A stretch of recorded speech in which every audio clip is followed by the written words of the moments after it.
देश के प्रधानमंत्री कहते हैं हमारा 56 इंच का सीना है, 56 इंच का सीना लेके प्रधानमंत्री जी भाग रहे हैं।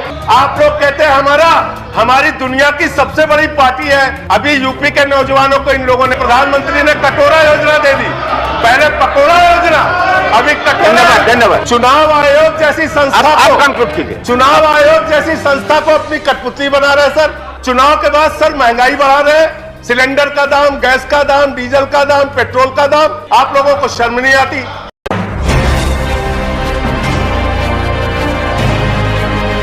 गाजी न्यूज चैनल, सबसे पहले देश और समाज की खबरें।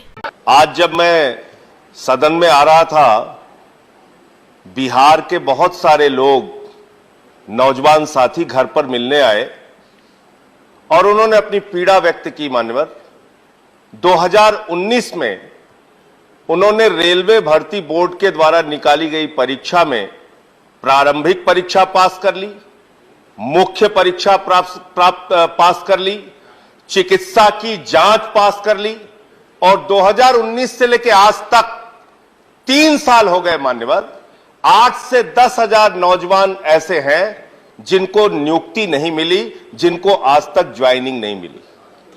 यह बेरोजगारों के प्रति आपका रवैया है, बहुत ही दुर्भाग्यपूर्ण और पीड़ादायक है।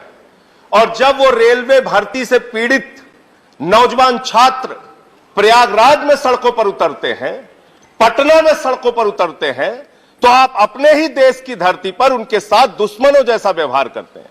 आंसू गैस के गोले छोड़ते हैं, लाठियों से उनको पिटवाते हैं, घर में घुस घुस के उनको मरवाते हैं, पिटवाते हैं। ऐसा व्यवहार करते हैं जैसे मालूम पड़ रहा है कि वो दुश्मन देश के नागरिक हैं। ये इस देश के नौजवानों के साथ खिलवाड़ मत कीजिए। और बेरोजगारों के प्रति आपका रवैया क्या है? हर जगह रेलवे में मानव ठेका प्रथा घुसेड़ दिया गया है। सफाई कर्मचारियों में ठेका प्रथा, स्टेशन के मेंटेनेंस में ठेका प्रथा, सिग्नल के मेंटेनेंस में ठेका प्रथा, बिजली के मेंटेनेंस में ठेका प्रथा, कोच के मेंटेनेंस में ठेका प्रथा। और ये ठेका प्रथा जब आप लेके आ रहे हैं तो एक तरफ आप रोजगार को मिटाने और खत्म करने का काम कर रहे हैं और दूसरे तरफ इस देश के दलितों के साथ, पिछड़ों के साथ, आरक्षण की व्यवस्था के साथ आप खिलवाड़ करने का काम कर रहे हैं, उनका हक मारने का काम कर रहे हैं आप। मान्यवर, खुद रेलवे विभाग ने यह माना है कि सेफ्टी कैटेगरी में लगभग 1,50,000 कर्मचारियों की वैकेंसी है। लगभग 1,50,000 रिक्तियां आपके पास सिर्फ सेफ्टी कैटेगरी में है, रेलवे की सुरक्षा के क्षेत्र में है। आप वो भर्ती करते नहीं। आपके पास मेंटेनेंस के क्षेत्र में या जिन क्षेत्रों में रेलवे में भर्तियां खाली है, वहां पे आप भर्ती क्यों नहीं करते? 3 लाख भर्ती अगर रेलवे विभाग चाहे तो पक्की सरकारी कर्मचारियों की कर सकती है। लेकिन आपको पिछड़ों का हक मारना है, दलितों का हक मारना है, निजीकरण करना है, सरकारी व्यवस्था को खत्म करना है। हमारे मंत्री जी ने बयान दिया, मुझे बड़ी प्रसन्नता हुई। मान्यवर, इन्होंने कहा निजीकरण नहीं होगा। अब पता नहीं वित्त मंत्री और रेल मंत्री एक साथ बैठते हैं कि नहीं बैठते हैं, दोनों लोग आपस में चर्चा करते हैं कि नहीं करते हैं। वित्त मंत्री जी कहती हैं रेलवे की 26% संपत्तियां हम बेचेंगे, लगभग 1,50,000 करोड़ रुपए रेल की संपत्ति बेच के हम अर्जित करने का काम करेंगे। और मेरे पास तारीख है, 31,000 करोड़ रुपए की टेंडर इन्होंने निकाला, जिसमें से मात्र 7,200 करोड़ रुपए का इनको आय हुई, बाकी लोगों ने टेंडर में हिस्सा ही नहीं लिया। तो आप एक तरफ लोगों के बीच में तो ये कहते हैं कि हम निजीकरण नहीं करेंगे, लेकिन निजीकरण करने के लिए जितनी भी आप योजनाएं ला सकते हैं रेलवे के अंदर, वो लाने का काम करते हैं। दूसरी बात मान्यवर, मैं इनका पढ़ रहा था कि रेलवे में पिछले 5 वर्षों से लगातार आमदनी में कमी आ रही है। लगभग 7.8% इनकी आमदनी घटी है।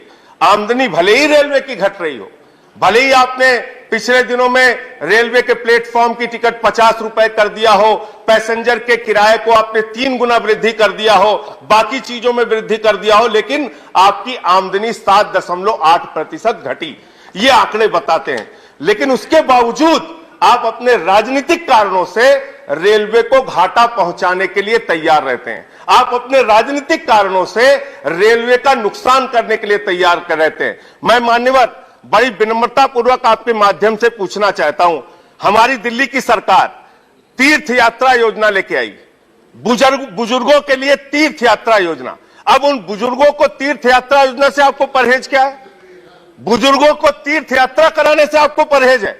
और मैं यहां मंत्री जी बैठे हैं, बड़ी विनम्रता पूर्वक आपसे पूछना चाहता हूं, दिल्ली के एक निर्वाचित मुख्यमंत्री को रेल विभाग इसी दिल्ली में वो उन बुजुर्ग यात्रियों से स्टेशन पर मिलने जा रहे थे, मिलने जा रहे थे, और उन बुजुर्गों से मुलाकात को रोकने का काम रेलवे विभाग ने किया।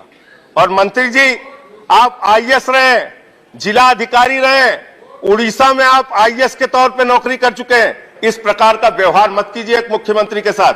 आपको 2500 फोन मैंने किया, 2500 बार आपके विभाग के कर्मचारियों को मैंने सूचना दी, मुख्यमंत्री के आवास से आपको सूचना गई, लेकिन बुजुर्ग तीर्थ यात्रियों को अयोध्या जाने से रोकने का काम आप कर रहे हैं, उनकी तीर्थ यात्रा पर रोक लगाने का काम कर रहे हैं। लड़ाई लड़ना है, चुनाव में लड़िए ना। बुजुर्ग तीर्थ यात्रियों को आप क्यों टारगेट करते हैं? उनकी यात्रा का विरोध आप क्यों करते हैं? रेलवे की आमदनी कम करने पे आप क्यों लगे हुए हैं? अरविंद केजरीवाल का इतने स्तर पे जाकर विरोध आप क्यों करते हैं? चुनाव लड़िए ना। चुनाव से तो आप लोग भागते हैं। एमसीडी का चुनाव हो रहा है, भाग रहे हैं आप लोग, भाग रहे। एमसीडी के चुनाव से भाग रहे। मानो मैं खत्म कर रहा हूं। चुनाव, अरे हिम्मत है तो चुनाव लड़ो ना, भागते क्यों? 56 इंच का सीना लेके प्रधानमंत्री Honorable member, please address the chair. You don't have to answer them. माननीय, मैं ये कह रहा हूं, तीन बार दिल्ली में इनकी जमानत जब्त हो गई मान्यवर। एक बार स्कूटर पार्टी बन गए, 3 सीट आई, दूसरी बार इनोवा पार्टी बन गए, 8 सीट आई। 3 बार से हार रहे, और अभी एमसीडी के चुनाव में चुनाव से भाग रहे, करे केजरीवाल का सामना नहीं कर सकते। चुनाव से इतना डरते हैं आप लोग? देश के प्रधानमंत्री की छवि खराब कर रहे हैं आप लोग। देश के प्रधानमंत्री कहते हैं हमारा 56 इंच का सीना है, आप लोग कहते हैं हमारी दुनिया की सबसे बड़ी पार्टी है। दुनिया की सबसे बड़ी पार्टी एमसीडी के चुनाव से भाग रही है, डर रही है केजरीवाल से। आप लोगों को शर्म नहीं आती? तो इसलिए मैं कहना चाहता हूं, नहीं मैं खत्म कर रहा हूं सर, ये गंभीर मामला है। हम लोग सांसद हैं, रेल मंत्री जी, हम लोग सांसद हैं। आपके पास हमेशा कोई पैरवी करने के लिए नहीं आते, और न रोज रोज आपको फोन करते हैं। लेकिन अगर हमारे निर्वाचित मुख्यमंत्री को आपका रेलवे विभाग अपमानित करेगा और हम लोग आपसे बात करना चाहेंगे, आप फोन पे नहीं आएंगे, कोई जवाब नहीं देंगे मैसेज का, ये व्यवहार आपका ठीक नहीं है। ये बहुत ही दुखद व्यवहार है।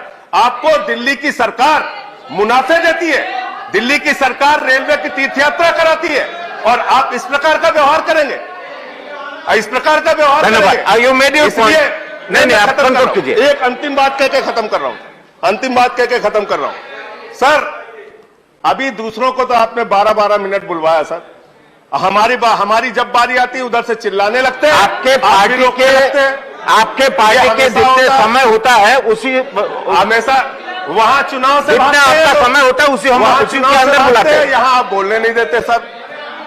चुनाव आयोग जैसी संस्था को, चुनाव आयोग जैसी संस्था को अपनी कठपुतली बना रहे सर। कहां बोले हम लोग, ये कहां जाए अपनी बात? आप रेल बजट पर बोलिए ना, अब तक तो आपने रेल बजट पर बोला ही नहीं। बातें हुई रेल बजट पे, आप कंक्लूड कीजिए। फिल्मी दुनिया तक की बातें हुई रेल बजट पे, फिल्म के गीत गा रहे थे लोग अभी रेल बजट पे। तो मैं ये कहना चाहता हूं, रेल मंत्री जी थोड़ी संवेदनशीलता लाइए अपने प्रति, बुजुर्गों के प्रति। आपने बुजुर्गों की कंसेशन खत्म कर दी रेलवे में, आप थोड़ी संवेदनशीलता लाइए। कुलियों के लिए लालू प्रसाद यादव जी जब रेल मंत्री थे, उन्होंने योजना लागू की थी उनको नौकरी देने के लिए। अब देखो कुलियों का भी विरोध कर रहे हैं सर, कुलियों का भी विरोध कर रहे हैं। आप समाप्त कीजिए। नहीं, गरीब आदमी का आप समाप्त कीजिए। गरीब आदमी का विरोध कर रहे हैं। आपका समय हो चुका। सबका विकास कहते हैं लोग।